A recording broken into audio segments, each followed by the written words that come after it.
Hey everybody, I'm DJ Phillips, and today we're talking about the song Fame by David Bowie. This song was written by Bowie along with John Lennon and guitarist Carlos Alomar. There's a little story that Carlos Alomar likes to tell that the guys, David Bowie and John Lennon, went to lunch when they were working on this song. They had been kind of jamming out the idea, and that's when Alomar just finished all the guitar parts. So when they came back, they're like, this song sounds better than I thought. Maybe we should finish it. I don't know how true that is, but I think it's a really cool idea that those guys went to lunch and he finished all these really cool, intricate guitar parts.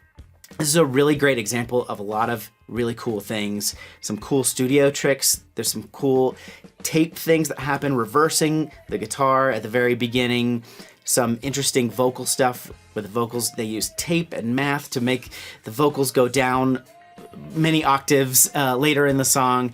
There's also a number of guitar parts that are all funky and they all play off each other. So we'll be using these parts to learn a little bit about guitar as well. We'll be learning about playing different parts that interact with each other and complement the rhythm section. We'll also be using some different effects, a wah pedal, some phasing, and lots of different cool things like that. The song was released as the final track on the album Young Americans in 1975 and then released as a single a little bit later. It's a really good example of a lot of cool studio effects.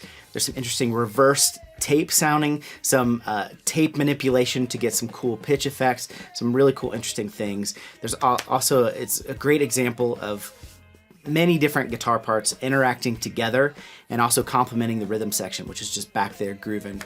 And we're going to use this to learn a few things on guitar as well. Using single note rhythm as a rhythm part is a really interesting aspect of this, as well as using different effects. We're using a wah pedal, we're using some phasing, some really cool things. It's a really good way of learning how to lock in with a rhythm section and also a bunch of different guitar parts that interact together and complement one another. So let's go ahead and get started.